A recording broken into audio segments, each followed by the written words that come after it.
On Christmas Eve I saw the framed family portrait. My face cropped out completely. No one mentioned it. The next day I handed my parents an envelope and said, "Don't open it here." They did anyway. My mom started crying. My dad went pale. I wish I could say I was shocked when I saw it. I wish I could tell you it came as a complete surprise, like some dramatic twist at the end of a movie. But honestly, it felt weirdly expected. I walked into my parents' living room, dusted the snow off my boots, looked up, and there it was. The photo. Large. Glossy. Professionally framed. Hung with intention and pride just above the fireplace like it was the crown jewel of our family's legacy. Everyone was in it. My mom in her favorite red blazer, smiling like she hadn't just spent decades sighing at everything that didn't involve my sister. My dad doing that awkward grin he only seems to pull out for photos and golf course selfies. And my sister, of course, front and center, wearing some beige turtleneck that probably cost more than my rent, with that fake candid pose she does where it looks like she's laughing at something charming and wholesome. Maybe a joke about her trust fund. And then there was no me. Not even shoved to the edge. Not even blurred in the background. Just gone. It wasn't a bad crop. It was a clean one. Intentional. Tidy. Like I'd been photoshopped out of their lives as smoothly as possible. No smudges, no rough edges. Just deleted. I stared at it for maybe 4 seconds. 5 tops. Long enough for my stomach to knot, but not long enough for anyone to notice. Or maybe they did notice and just didn't care. Dinner's almost ready. Mom called from the kitchen like we were all one big happy family. I could smell rosemary and lemon from whatever she was roasting. Holiday smells. Comfort smells. I used to love those smells. Back when they still meant something. I hung up my coat, muttered a quick hello, and stepped into the kitchen. My sister was there, of course, swirling wine in a glass like she was hosting a segment on seasonal pairings. She kissed my cheek in that air kiss way she does now. Just close enough for the gesture to register, just far enough to avoid touching me. "You made it," she said, like this was her house and I was late to an event. I didn't bother replying. Just smiled. The kind of smile you give when you've already screamed into a pillow 3 times this month and decided it wasn't worth wasting your voice. Dinner was the usual performance. My dad carved the roast like he was auditioning for a Hallmark commercial. My mom complimented my sister's skincare routine. Twice. No one asked how I was. No one asked what I'd been doing or where I was living now. The only question I got was whether I still drove that little car, which is code for, "We have no idea what's going on in your life and we're hoping you'll fill in the blanks so we can pretend we care." I didn't fill in the blanks. Instead, I watched my sister unwrap a small something from Mom and Dad. A vintage gold watch. "Nothing fancy," Mom insisted, which is hilarious because the receipt was still folded under the tissue paper and I caught the number. Let's just say I'd have to work a week and a half to afford it. And that's assuming I skipped groceries. "Oh my God, you guys," my sister beamed. "This is just wow. Thought you'd like it," Dad said, grinning like he just secured a merger. Meanwhile, I got a mug that said, "Somebody's favorite daughter," which I'm sure was meant to be ironic. Or was it? Hard to say. I excused myself after dessert, said I was tired. Mom offered me the guest room. Not my room. Not your old room. Just the guest room. Beige sheets, dusty bookshelf, one lamp that flickered if you breathed too close to it. I shut the door behind me, turned on the lamp, which flickered on cue, and sat on the edge of the bed. That's when I pulled out the envelope. It had been sitting in my bag the whole time. Thick ivory paper. Embossed seal. I'd thought about giving it to them in the morning. After the stockings. After the cinnamon rolls. After the performance. But standing in that living room looking at that photo, seeing my entire existence airbrushed out like a glitch in the family algorithm? Yeah. I changed my mind. They didn't just forget me. They erased me. Carefully. Strategically. Like I'd been a bad brand partnership. I turned the envelope over in my hands. It felt heavy. That night, I lay in bed and let the house settle around me. Same creaky floorboards. Same ticking wall clock. Somewhere in the hall, my dad was snoring. My mom's voice drifted up once. Something about bringing the good plates tomorrow. My sister laughed in that practiced, breathy way of hers. The Golden Child soundtrack. I closed my eyes and thought about the years. The time I got into my dream college and they said, "We're so proud," before immediately asking if I could defer a year so they could help my sister with her portfolio. The time I missed rent and called home and Dad said, Things are tight right now, while planning a cruise for her birthday. The time I brought home a boyfriend and they forgot his name at dinner. He never came back. I didn't blame him. I was tired of telling myself I was just sensitive. Tired of pretending I misunderstood. That night, lying in a bed that was supposed to feel familiar but didn't, I stopped making excuses. Tomorrow I would give them the envelope. I wouldn't yell. I wouldn't cry. I wouldn't even raise my voice. I'd just smile. Say Merry Christmas. And watch the truth do what years of silence never could.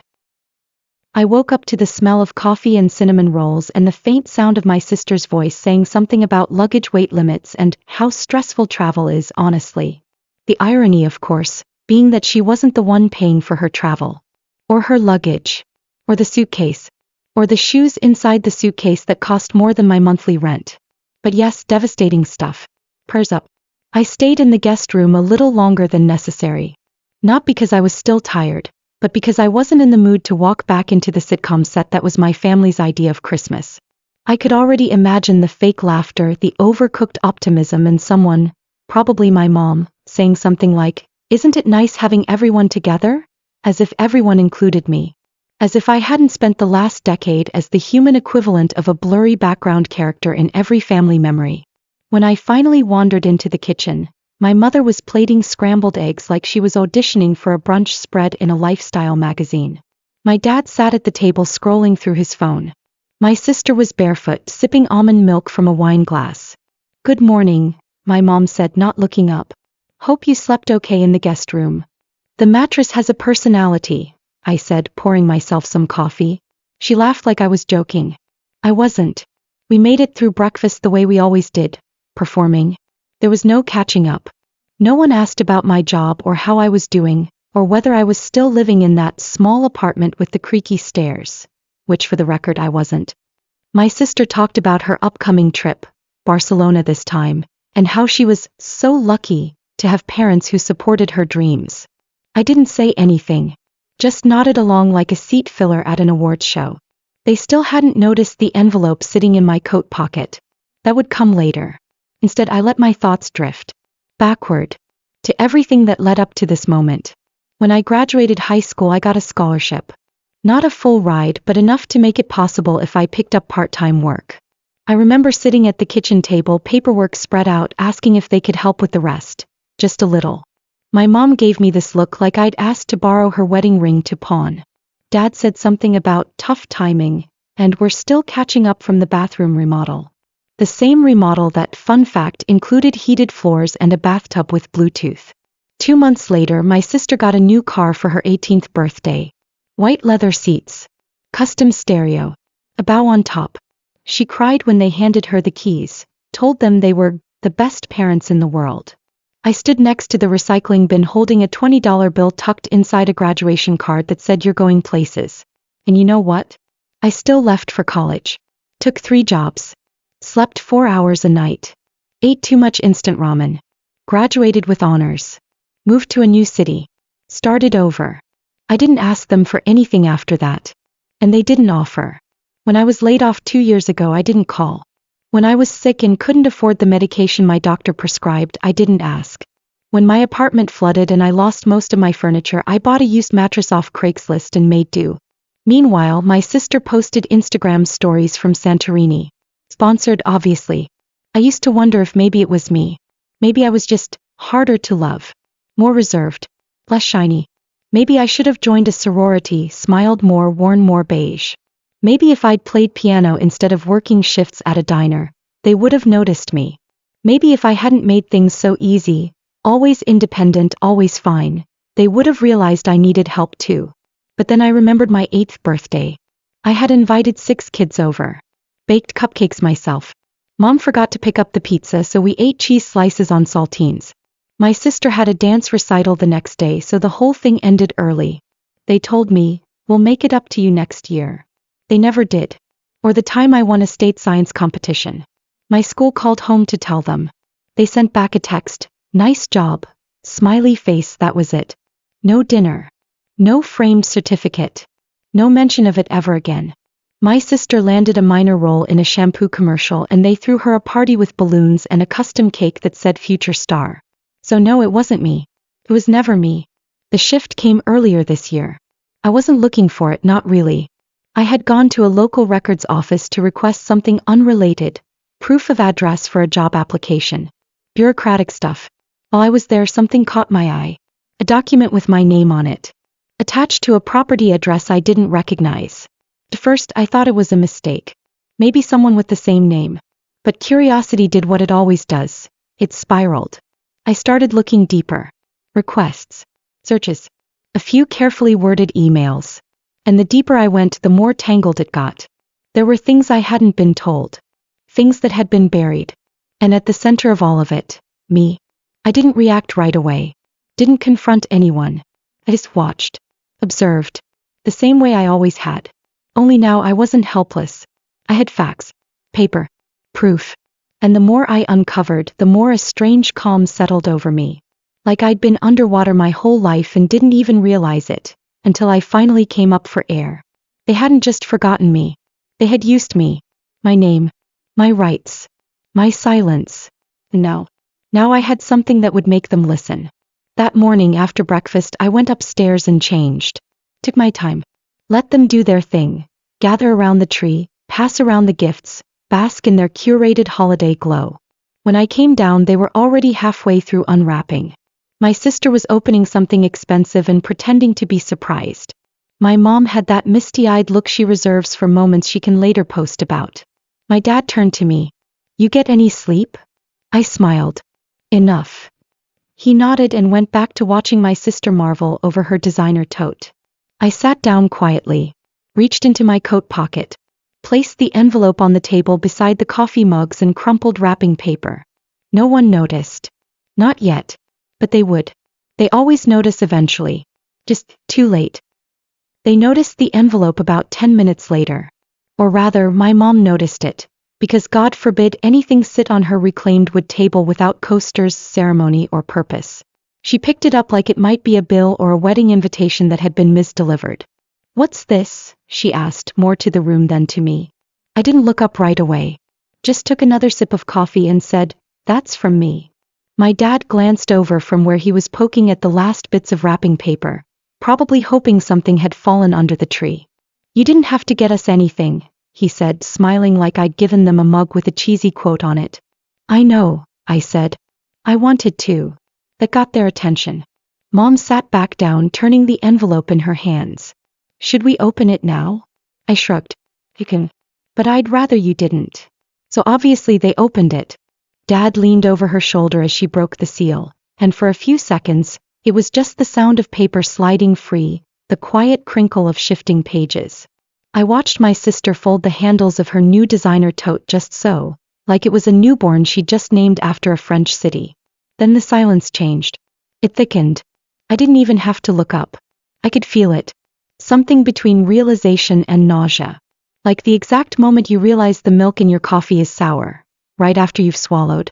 My dad let out a breath through his nose. My mom's eyes were scanning faster now, flipping to the second page, the third, like she could outrun what she was reading. My sister looked over. "What is it?" They didn't answer. She tried again, a little louder. "What's going on?" Still nothing. That was my cue. "I figured it was time you knew," I said, standing up slowly. "Merry Christmas." "What is this?" my mom finally asked. Her voice was quiet, flat. Not angry.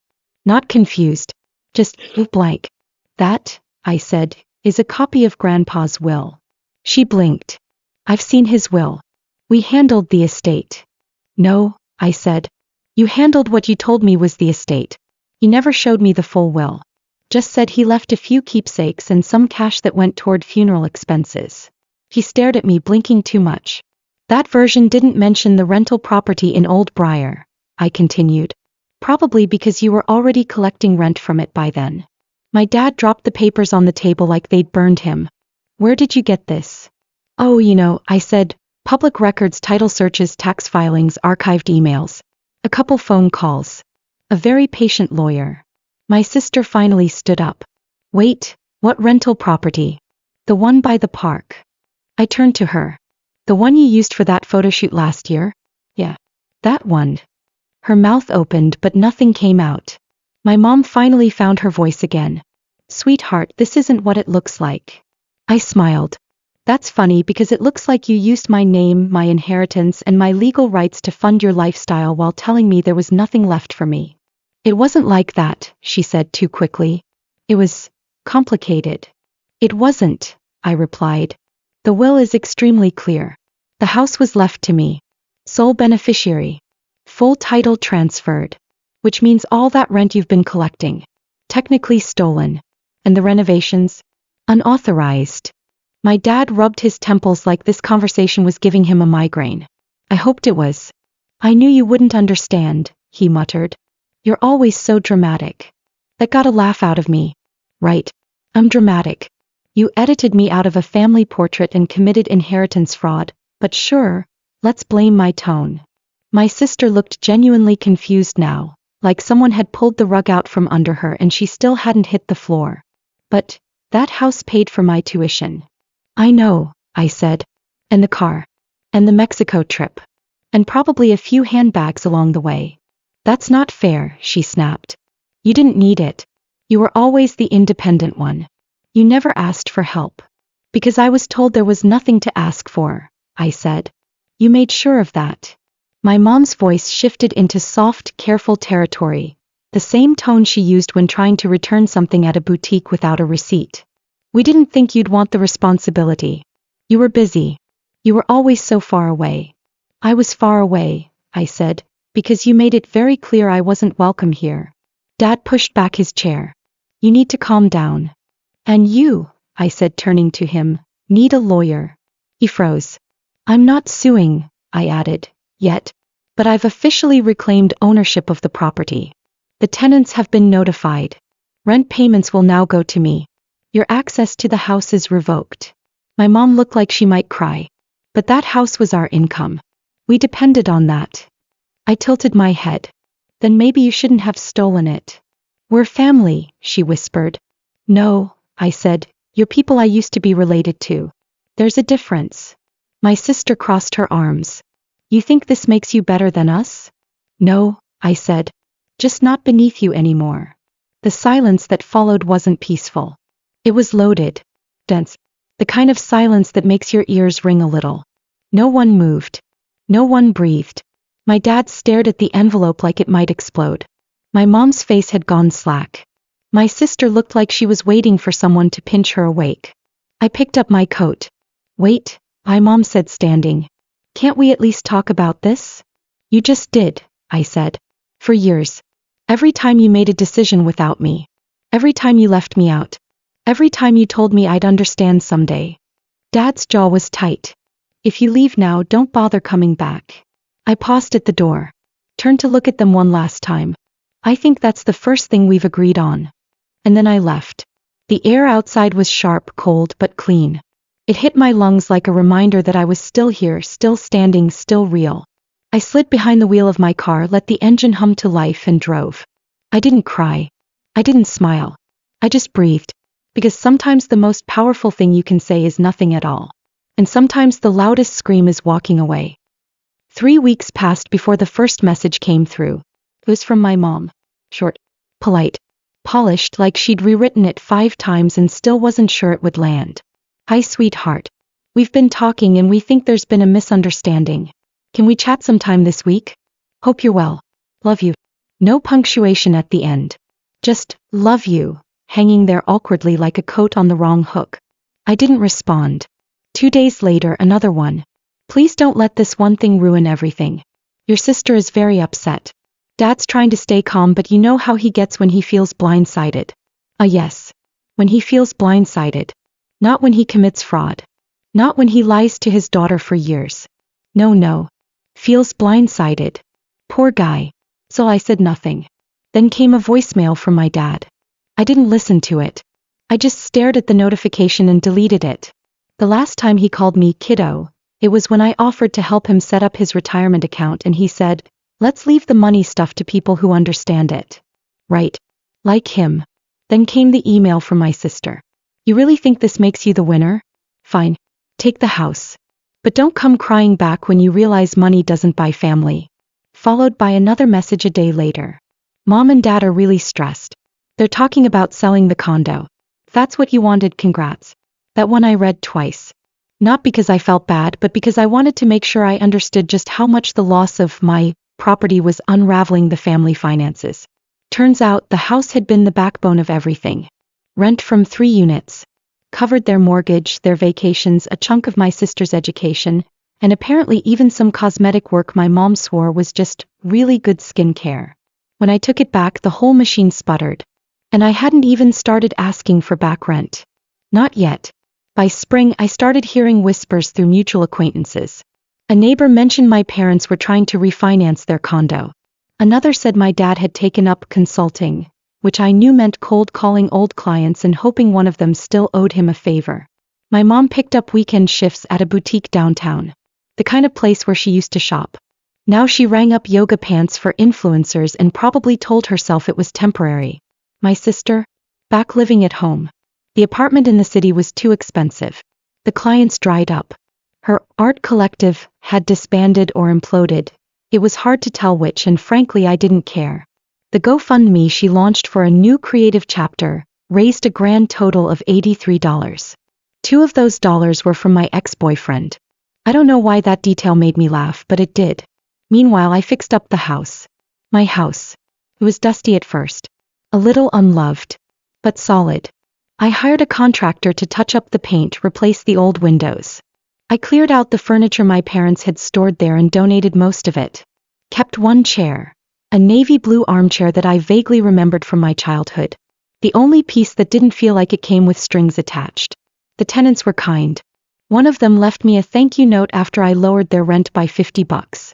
Said I was the first landlord who treated them like a human being. That meant more to me than any of my parents' recycled apologies ever could. It's funny the things you start to notice when the noise dies down. The silence, once heavy and personal, becomes peaceful. Like space you finally get to stretch into. I stopped checking my phone every hour. I stopped bracing for the next guilt trip. I started sleeping through the night. And then one afternoon I found a letter in my mailbox. Not an email. Not a text. A real letter. My mom's handwriting on the front. I held it for a minute before opening it.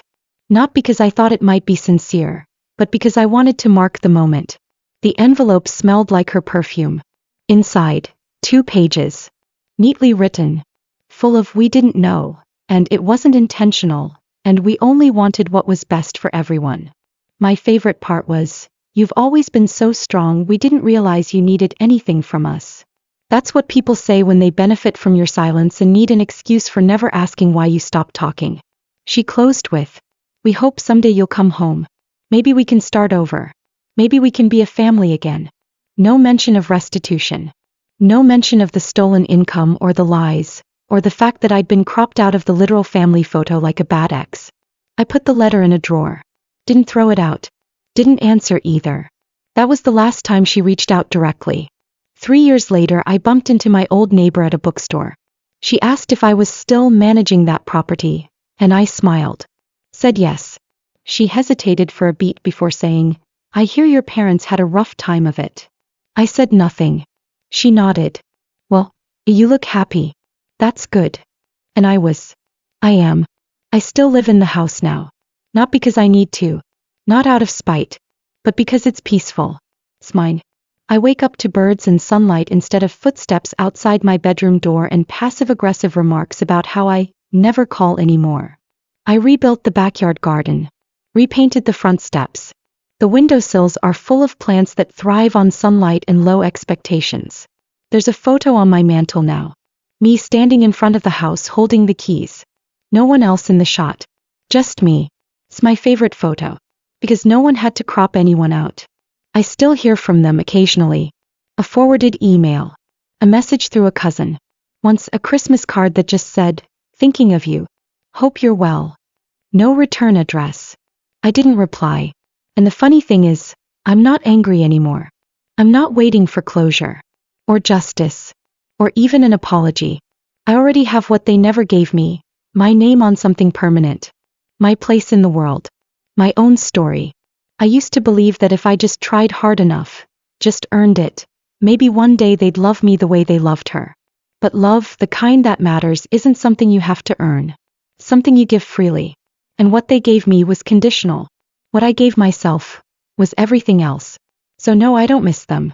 I don't replay the conversations. I don't imagine dramatic reunions. I don't dream about some perfect apology that sets everything right.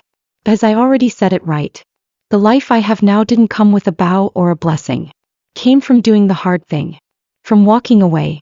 And that, as it turns out, was the only gift I ever needed.